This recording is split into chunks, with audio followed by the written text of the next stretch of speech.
고린도서 8장과 9장은 헌금에 대해서 다룹니다.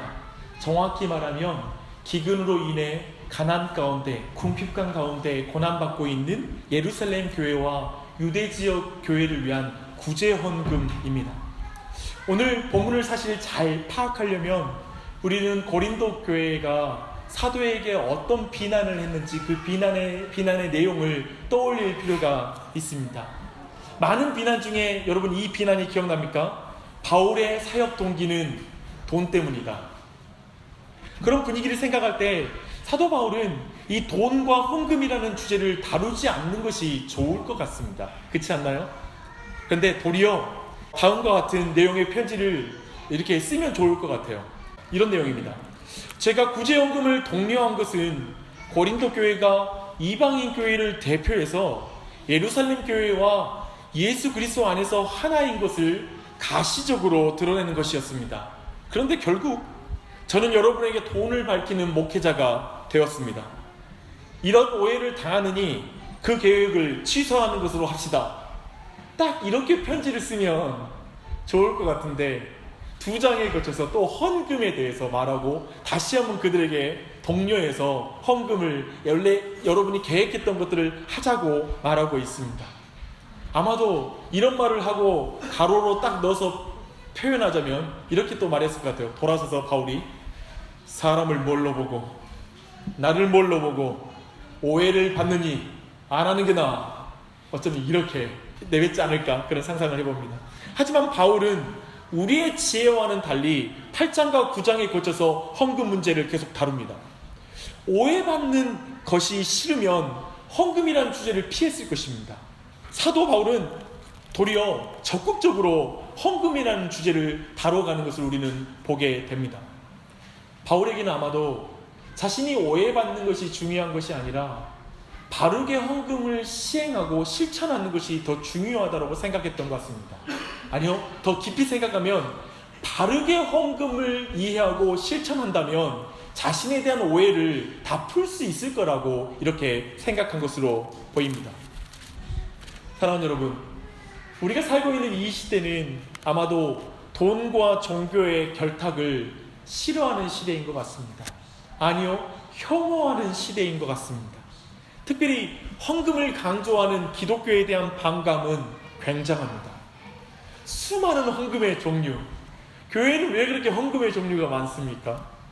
또 기복적인 설교, 또 상상할 수 없는 규모의 액수로 지은 교회 건물의 빌딩을 우리가 생각해 볼 때 그런 모든 것은 세상 사람들이 갖고 있는 교회에 대한 반감의 자양분이 되고 있는 것 같습니다. 그래서 이 헌금에 대한 반감은 단순히 교회 밖에만 있는 것이 아니라 교회 안에도 이 헌금의 문제에 대해서 반감을 가지고 있는 것 같습니다.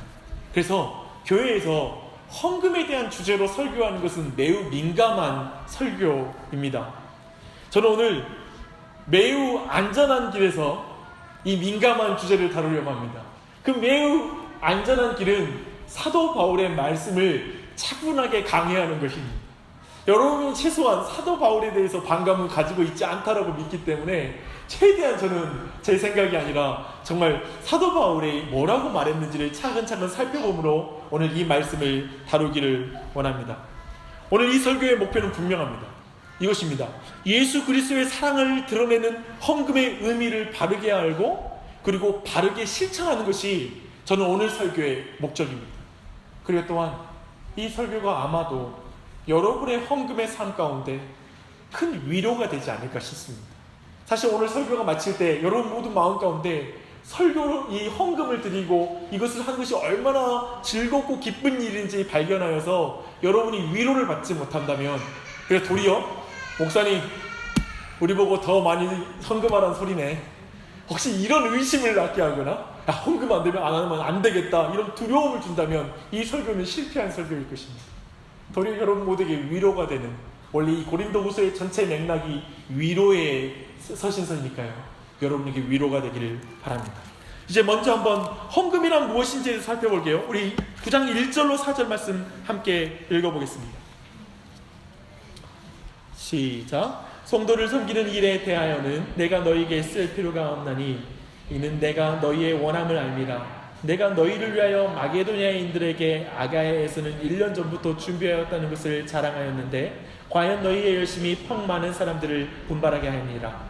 그런데 이 형제들을 보낸 것은 이 일에 너희를 위한 우리의 자랑이 헛되지 않고 내가 말한 것 같이 준비하게 하려 함이라. 혹 마게도냐인들이 나와 함께 가서 너희가 준비하지 아니한 것을 보면 너희는 고사하고 우리가 이 믿던 것에 부끄러움을 당할까 두려워하노라. 여러분, 이 헌금이라는 주제를 다루기 전에 한 가지 여러분에게 질문을 하겠습니다. 여러분은 만물을 창조하신 창조주 하나님, 그리고 그 만물의 주인이시잖아요. 이 세상의 모든 것 중에 하나님의 소유가 아닌 것이 없죠. 그런데 그 하나님이 우리가 돈을 드렸을 때 이 돈으로 하나님을 예배할 수 있다는 것에 대해서 어떻게 생각하십니까? 그게 가당한 이야기입니까? 특별히 만약 하나님이 우리가 드리는 그 돈 자체를 좋아하신다면 아마도 많이 바칠수록 좋아할 것입니다. 하지만 성경의 하나님은 그런 하나님이 아닙니다. 여러분, 우리가 많이 드릴수록 좋아한다는 그 이미지는 어디에서 갔습니까? 복채를 많이 낼수록 보호와 그리고 공급함이 더 확보되는 저 이방신, 무속인들이 믿는 그 신의 개념과 가까운 것이 아닙니까? 그런 면에서 볼 때 이 시간 이 자리에 모여있는 모든 사람들은 많은 사람에게, 우리 모두에게 그런 내용들은 유치한 내용이라고 생각할 것입니다. 하지만 기억하십시오. 여전히 이게 강력한 메시지예요. 많이 드리면 더 많은 보호와 그리고 더 많은 공급이 이루어질 것이다. 이것은 여전히 젊은 사람들에게도 강력한 메시지인 것 같습니다. 다행히 성경은 돈의 어떤 액수에 전혀 관심을 두지 않습니다. 헌금은 도리어, 성경적인 헌금은 전혀 다른 개념을 말하고 있습니다. 첫 번째, 이 성경이 말하고 있는 헌금에 대한 정확한 개념은, 특별히 고린도후서에서 말하고 있는 개념은 따라하겠습니다. 성도 섬기는 일이다. 1절에 나오죠. 성도를 섬기는 일에 대하여는 이라고 말하고 있습니다. 단순히 우리 모두가 생각하는 헌금에 대한 이미지는 뭐냐면 하나님께 드린다라는 거예요. 맞아요. 헌금은 오직 하나님께 드리는 거예요. 사람에게 주는 것은 아니죠.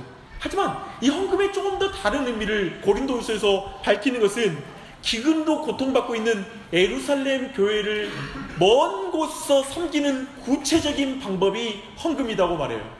뭐냐면 지금 예루살렘 교회는 멀리 떨어져 있기 때문에 실제로 가서 내 손으로 직접 그들을 도와주고 밥을 지어 먹일 수는 없잖아요.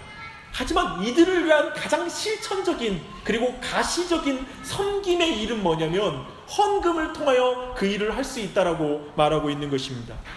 사실 고린도 교회와 예루살렘 교회는 너무나 멀리 떨어져 있었기 때문에 사실은 이렇게 이 시간 예루살렘 교회를 돕는 헌금을 합시다 했을 때 고린도 교회가 동기부여를 받는 것은 굉장히 어려웠습니다. 그런데 말씀 보면 이미 1년 전부터, 이 편지가 써지기 1년 전부터 고린도 교회는 이 일에 자원했던 것으로 보입니다. 그리고 이 일에 도전받아가지고 마게도냐 교회가 이 일에 동참하게 되었다라고 성경은 말하고 있습니다. 근데요, 1년이 지나서 상황이 역전됐어요. 처음에 마게도냐에게 영향을 주었던 고린도 교회의 그 자원했던 헌신은 이제 지지부진해진 거예요. 그렇게 되고 도리어 마게도냐 교회가 굉장히 열심을 내어서 이제 마게도냐 교회가 도리어 고린도 교회를 깨우는 일에 사용되고 있는 것을 봅니다. 우리 8장 1절과 4절을 볼게요. 형제들아, 하나님께서 마게도냐 교회들에게 주신 은혜를 우리가 너에게 알리노니 환난의 많은 시련 가운데서 그들의 넘치는 기쁨과 극심한 가난이 그들의 풍성한 연보를 넘치도록 하게 하였느니라. 내가 증언하노니 그들이 힘대로 할 뿐 아니라 힘에 지나도록 자원하여 이 은혜와 성도 섬기는 일에 참여함에 대하여 우리에게 간절히 구하니. 특별히 4절을 보십시오. 이 은혜와 성도 섬기는 일에 참여함에 대하여 우리에게 간절히 구하니. 마게도냐 교회는 이 성도 섬기는 일에 참여하게 해달라고 간절하게 구했다라고 말하고 있습니다. 다르게 말하면 구제원금 드리는 이 일 가운데 자신들도 동참하게 해달라고 이렇게 청탁했다는 것입니다. 간절하게 부탁했다는 것입니다. 사실 이런 기도는 우리에게 익숙하지 않지 않아요? 헌금하게 해달라고 부탁하는 기도 말입니다. 간구하는 것 말입니다. 예를 들면 이렇게 기도하는 거죠. 주님, 간절히 기도합니다. 남수단이 내전으로 많은 교회가 무너졌습니다. 주님, 저와 우리 가정, 우리 교회가 그들을 섬길 수 있도록 은혜를 주십시오. 간절히 기도합니다. 이런 기도를 하는 것이기도 하죠. 사실 이런 기도는 우리 모두에게 익숙하고, 그리고 우리 모두가 하고 있는 그런 기도는 아닐 것입니다. 우리는 마게도냐의 기도와 이 기도에 따른 헌금 실천에서 어떤 소극적인 태도나 그리고 인색함을 발견할 수 없어요. 간구하고 있잖아요. 그리고 시혜를 베푸는 듯한 어떤 교만함이 풍기거나 그런 인상이 풍기거나 또 기복적인 동기로 우리가 이렇게 드렸으니 하나님 이렇게 주십시오 하는 그런 동기로 이 헌금을 하고 있다는 인상을 우린 전혀 받을 수가 없습니다. 이런 의식을 갖는 이유는 뭘까요? 아니, 어떻게 하면 이렇게 헌금 생활할 수 있는 거예요? 하나님, 우리 가정이 하나님께 쓰임받았으면 좋겠어요. 하나님, 어떻게 하면 내가 지금 성도 섬기는 일에 동참할 수 있을까요? 돈으로도 제가 성도 섬기는 일에 힘쓰고 싶어요. 어떻게 이런 생각을 할까요? 사실 이런 의식을 갖는 이유는 8장 4절에서 우리가 놓치고 있는 한 부분에 그 의미가 담겨 있습니다. 다시 한번 8장 4절 말씀 다 함께 읽어볼게요. 시작. 이 은혜와 성도 섬긴 일에 참여하게 함에 대하여 우리에게 간절히 구하니. 여기서는 사도 바울은 좀 더 나갑니다. 마게도냐 교회는 은혜에 참여하는 일이라고 이 헌금을 개념을 정하는 거예요. 두 번째가 그것입니다. 따라하겠습니다. 헌금은 은혜에 참여하는 일이다. 지금 그렇게 의식하고 있다는 거예요. 마게도냐 교회가. 왜 그럴까요? 사실 이런 표현은 생경해요. 왜냐하면 은혜에 참여하게 해주십시오 라는 이런 표현 많이 들어보지 않았잖아요. 대부분 우리는 은혜를 받게 해주십시오 라고 말해요. 그리고 은혜에 반응하게 해주십시오, 그리고 은혜에 감사하게 해주십시오, 이런 표현을 우리가 써요. 하지만 참여한다는 표현은 굉장히 독특한 표현이에요. 그렇지 않아요? 왜 참여한다라고 이렇게 표현하고 있을까요? 이걸 알려면 8장 9절로 한번 가봐요. 8장 9절은 우리 주 예수 그리스도의 은혜를 너희가 알거니와 부요하신 이로써 너희를 위하여 가난하게 되심은 그의 부요하심으로 말미암아 너희를 부요하게 하려 하심이라. 이 말씀에서 말하고 있습니다. 지금 아까 말했던 은혜에 참여한다 할 때 이 은혜는 우리 주 예수 그리스도의 은혜다라고 말하고 있는 거예요. 그리고 이 우리 주 예수 그리스도의 은혜는 자신을 가난하게 함으로 말미암아 너희를 부요하게 하는 것, 그것이 바로 예수 그리스도의 은혜다라고 말하고 있습니다. 맞습니다. 우리 모두는 참으로 가난한 자이고 우리 자신은 어떤 하나님의 은혜를 받을 자격이 없는 자이죠. 그런 우리를 위해서 예수 그리스도는 어떻게 가난해지셨죠? 그는 십자가 위에서 겉옷을 벗었을 뿐만 아니라 마지막 가난한 자들조차도 겉옷을 입고 있었거든요. 왜냐하면 추위에 견디기 위해서. 그러나 예수 그리스도는 마지막에 겉옷을 다 벗었을 뿐만 아니라 그의 속옷까지 다 벗고 십자가에 달려 죽으셨죠. 십자가 위에서 가장 가난한 자가 된 것이에요. 왜냐하면 우리를 부요하기 위해서, 우리를 의의 옷을 입히시기 위해서, 영원한 생명의 옷을 입히시기 위해서 예수 그리스도는 가장 가난해지신 것이죠. 마게도냐 교인들은 바로 십자가에서 바로 자신들을 부요하기 위해서 가장 가난하게 되신 예수 그리스도를 발견하는 거예요. 그 은혜를 받은 거예요. 그리고 마게도냐 교인들이 의식하고 있는 의식은 뭐냐면 그 동일한 방법이 오늘날에도 이루어지고 있다고 생각한 거예요. 지금 예루살렘 교회가 가난하고 헐벗고 굶주리게 되었는데 이들을 입히고 그리고 먹이는 일은 바로 자신들이 가난하게 됨으로 말미암아 예수 그리스도에게 받은 그 은혜에 동참하게 되는 것이라고 의식하고 있는 거예요. 그래서 이들에게는 예루살렘 교회에서 벌어진 이 기근 가운데 있는 이 핍절함은 기회로 보이는 거예요. 뭐냐면 하나님의 은혜에 동참할 기회다라고 보는 것이죠. 이런 면에서 그들이 간구했던 기도가 우리에게 다가와요. 그들이 간구한 기도는 뭐냐면 바울에게 은혜에 참여하게 해달라는 기도는 좀 이런 표현을 쓰면 어떨까요? 바울 사도님, 우리도 좀 그 은혜에 동참할 수 있도록 한 자리 주십시오. 우리도 끼워주세요. 우리도 끼워주세요. 고린도 교회만 하지 말게 하시고요. 저도 끼워주세요. 이게 이해돼요? 헌금을 그렇게 하는 거예요. 지금 사실 이 마음이 우리의 어떤 헌금 생활 가운데 너무 멀어진 마음이 아닐까 싶습니다. 이렇게 성도 섬기는 일로, 그리고 은혜를 전달하는 일로 헌금을 정리하는 것은 매우 중요합니다. 왜냐하면 모든 걸 바꾸기 때문에 그래요. 헌금을 하는 이유도 변화시키고요, 헌금을 하는 목적도 변화시키고요, 그리고 헌금을 하는 마음의 태도 또한 다 완전히 바꿔요. 저는 오늘 이 시간 말씀을 나눌 때 여러분이 오늘 헌금을 하면서 어떤 마음으로 드렸는지 한번 돌아보십시오. 한번 비교해 보십시오. 이렇게 되면 첫 번째 이유가 달라지거든요. 헌금을 하는 이유는 내가 복을 받기 위해서가 아니라 이제 내가 받은 복을 전달하기 위해서 헌금을 하는 거예요. 내가 받은 하나님의 사랑에 감사함으로 하나님을 더 사랑하고 싶은 마음으로 헌금하는 거예요. 그래서 이제 자신이 도구가 되어서 내가 힘겹게 벌었던 돈일지라도 그 돈이 도구가 되어서 하나님 대신, 하나님이 주고 싶어하는 사람에게 내가 대신 주고 싶어하는 마음이 헌금을 하는 이유예요.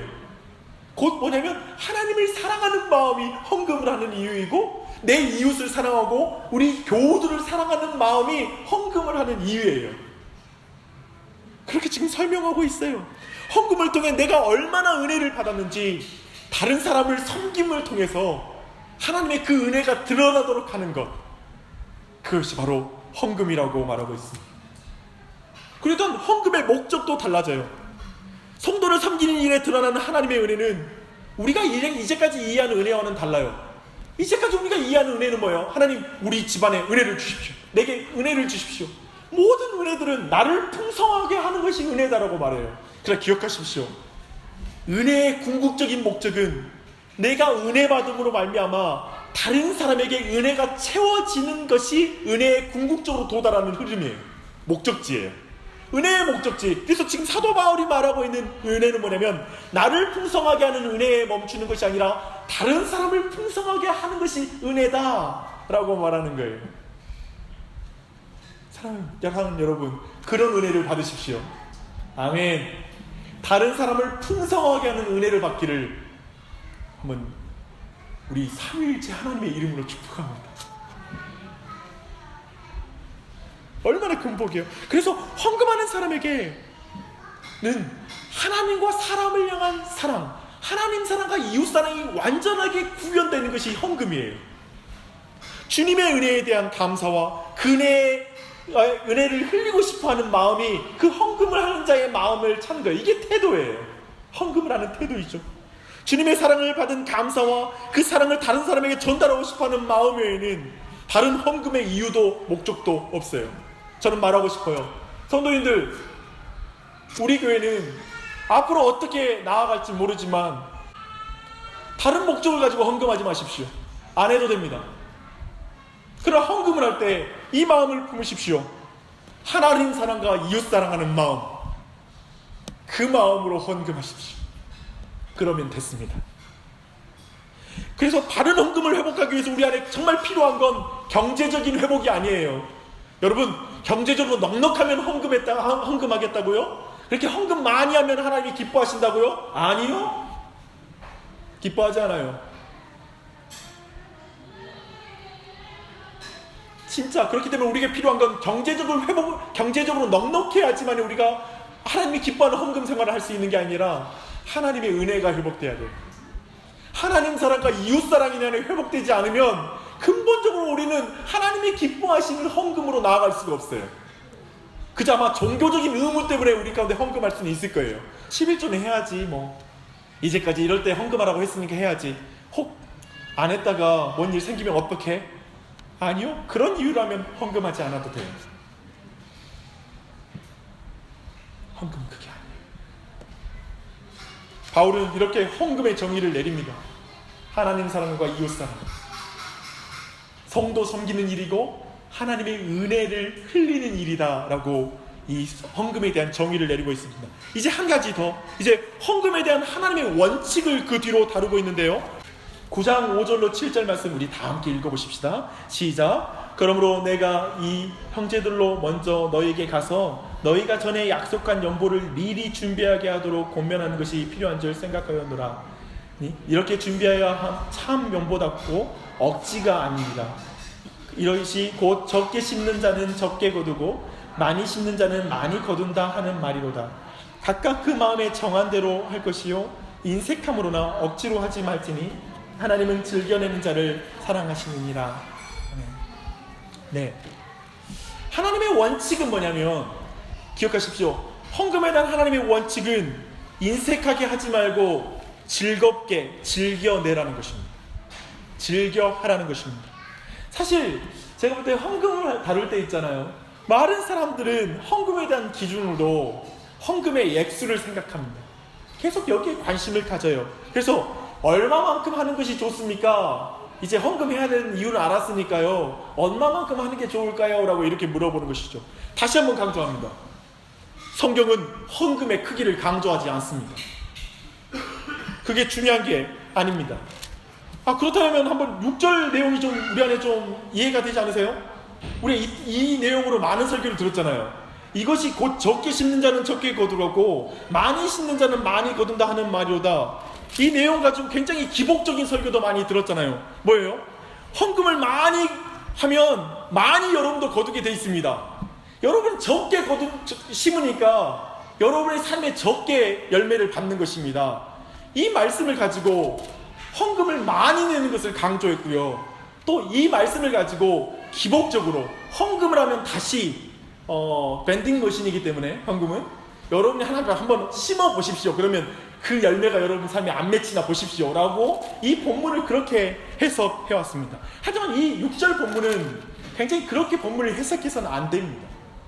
왜냐하면 5절과 그리고 그 7절 본문 자체가 핵심적인 말은 뭐냐면 인색하게 내지 말라는 게 핵심적인 흐름이어서 가운데 본문을 그렇게 해석하는 것은 본문의 흐름에도 맞지 않고, 또한 이 본문 6절에서 앞에 보면 적게 심는 자는 이라는 표현하잖아요. 이 적게 심는 걸 페이도메노스라는 그런 헬라어로 적게라는 것을 말하고 있는데요.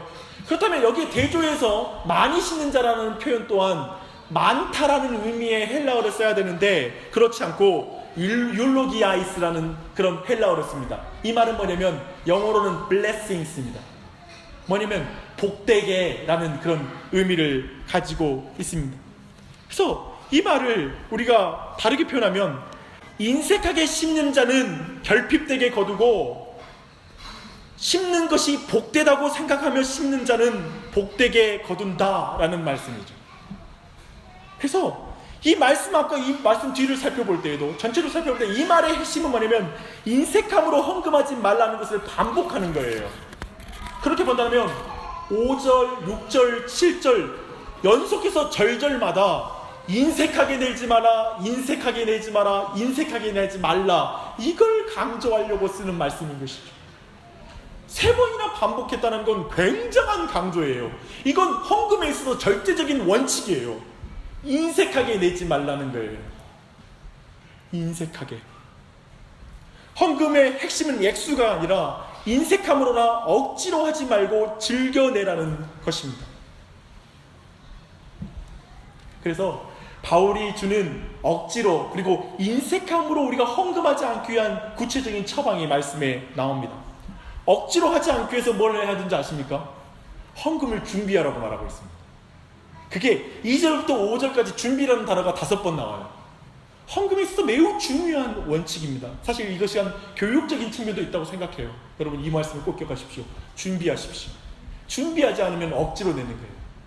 제가 존경하는 목사님 중에 그 박영선 목사님이 계시는데 그분이 사실 우리나라에서도 그 헌금을 바구니를 돌리지 않고 교회에 헌금함으로 교회를 그 예배 시간에 이렇게 시작한 아마 그 시작점에 있었던 목사님입니다.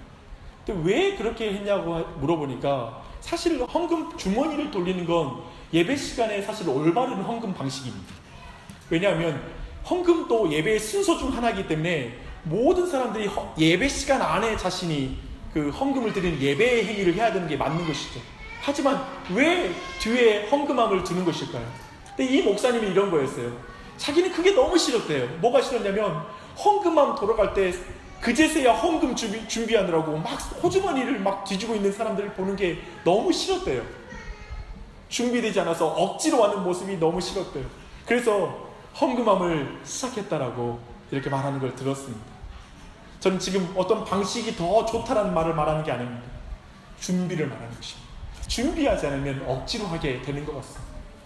또한 두 번째, 인색함으로 하지 않기 위해 하는 방식은 뭐냐면, 헌금은 각각 그 마음에 정한 대로 하라고 말하고 있습니다.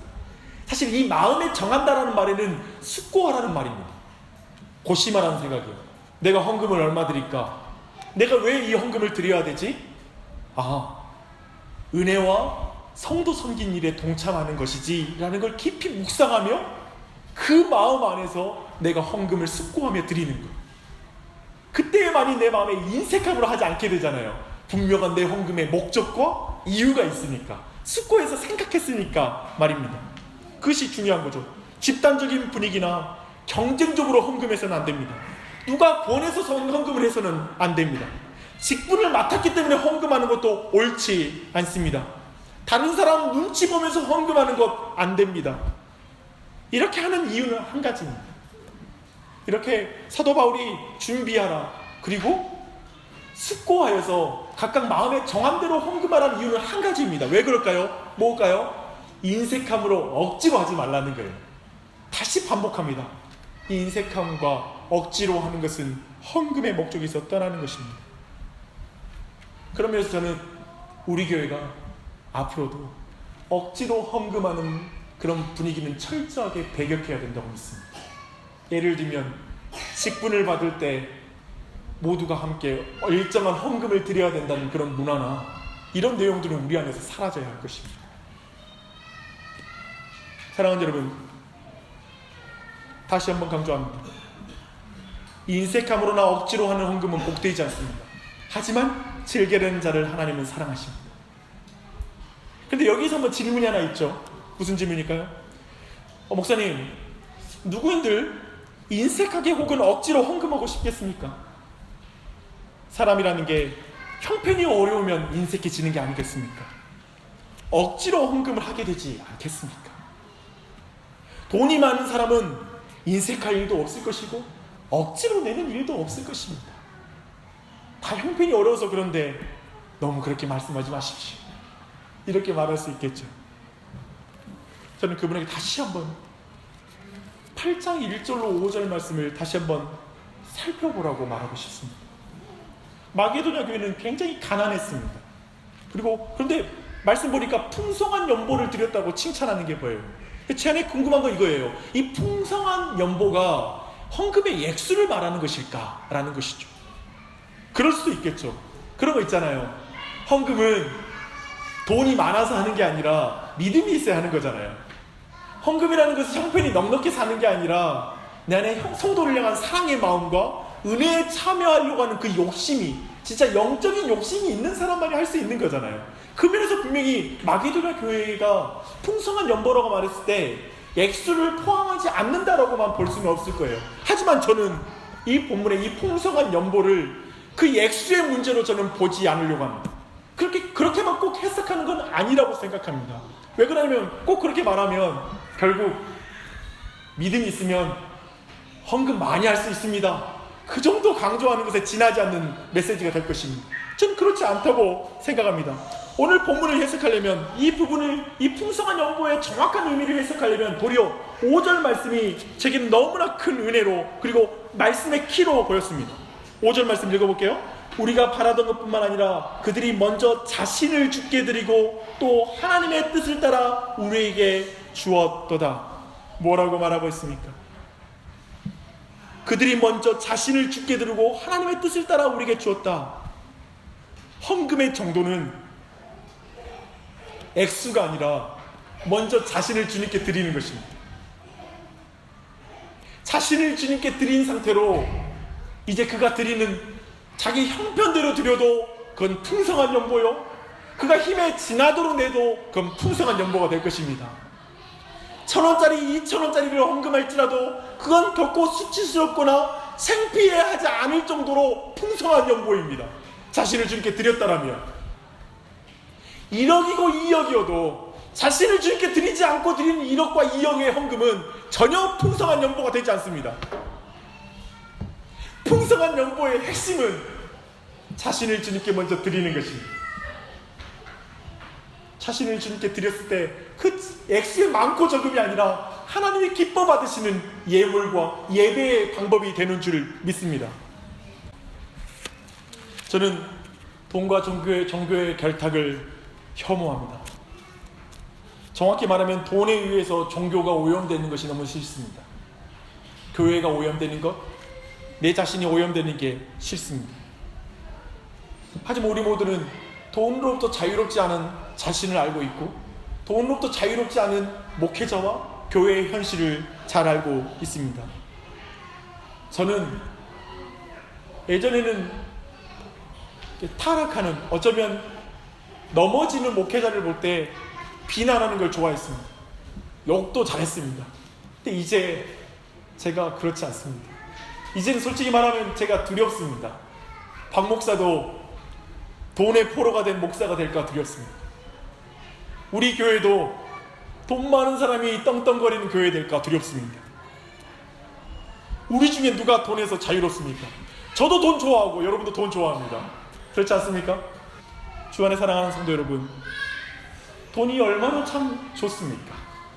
근데 한편 돈이 얼마나 무섭습니까?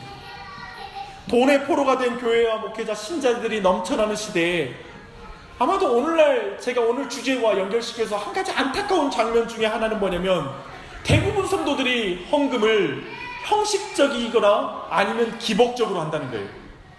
특별히 기복적인 헌금 생활을 버려버린 사람들, 거기에 대한 반감을 가진 많은 그리스도인들은 형식적으로 해요. 제가 볼 때 특별히 젊은 그리스도인들 헌금을 하면서 습관적으로, 율법적으로, 종교적으로 그냥 하지, 그 안에 헌금을 할 때 기쁨, 아까 우리가 봤던 마게도냐 교회가 느끼는 그 즐거움, 막 하나님의 은혜와 성도 섬기는 일에 동참하고 있다는 그 즐거움의 의미가 그 헌금 생활을 찾아보기 힘들어졌어요. 저는 오늘 이 부분이 제 안에, 여러분 안에 만져지기를 바라요. 저는 여러분의 헌금 생활이, 저는 더 하라는 말 아니에요. 아시죠? 근데 헌금을 하실 때 저는 우리 교회 성도들이 헌금의 의미를 알고 그 가치를 알고 기쁨으로 보람을 느끼면서, 야, 오늘 나도 성도 섬기는 일에 동참했어. 하나님의 은혜가 성취되는 일에 내가 참여했어. 하나님 감사합니다. 감사합니다. 그 마음이 있었으면 좋겠어. 어쩌면 오늘 말씀 설교는 분명해요. 아무리 우리가 작게 헌금할지라도 그 헌금은 가치 없는 것이 아니라는 것을 발견하는 거였고, 오늘 설교를 정확히 들었다면 아무리 돈을 많이 드릴지라도, 헌금을 많이 할지라도 우쭐할 필요도 없고 교만해질 필요도 없다는 걸 배웠을 거예요. 사랑하는 여러분, 은혜와 성도 섬기는 일에 참여하는 헌금이 무엇을 만들어내는 줄 아세요? 나는 너무 이 본문을 읽고 싶어요. 저는 이 본문을 읽는데 감동했어요. 감격했어요. 네, 우리 9장 11절로 15절을 만들어요. 제가 읽을게요.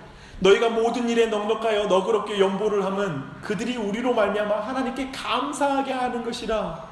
누군가에게 하나님께 감사하게 만들어요. 이 봉사의 직무가 성도들의 부족한 것을 보충할 뿐만 아니라 사람들이 하나님께 드리는 많은 감사로 말미암아 넘쳤느니라. 이 직무로 증거를 삼아 너희가 그리스도의 복음을 진실히 믿고 복종하는 것과 그들과 모든 사람을 섬기는 너희의 훈한 연보로 말미암아 하나님께 영광을 돌리고, 또 그들이 너희를 위하여 간구하며 하나님이 너희에게 주신 지극한 은혜로 말미암아 너희를 사모하느니라. 말할 수 없는 그의 은사로 말미암아 하나님께 감사하노라. 뭘 말합니까? 우리가 드려주는 헌금은 단순히 돈이 아니라 어떤 사람들로 하여금 감사의 예배를 드리게 만들고 하나님을 찬양하게 만들고 복음의 영광과 구체성 가운데 복음의 아름다운 걸 느끼게 만들고, 어떤 사람은 그로 말미암아 자신에게 그 헌금을 드렸던 사람들을 위해서 축복 기도를 하게 되고 그 안에 하나님의 사랑은 충만해지고 하나님의 그 은혜가 가득해지는 거예요.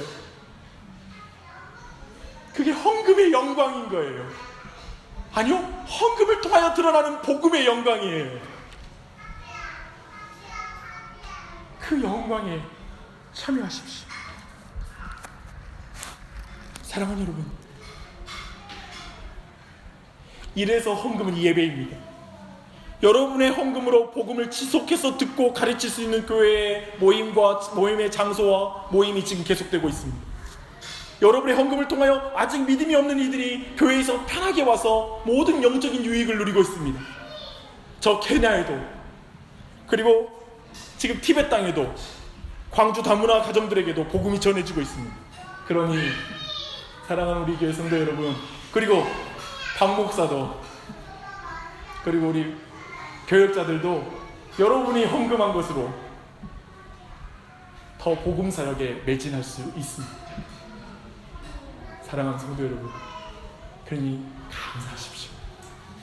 여러분 헌금 기뻐하십시오. 버리는 돈이 아니에요. 지금 여러분이 축복으로 여러분이 심었으니까 놀랍게 복되게 아름답게 열매 맺을 거예요. 기쁘게 동참하십시오.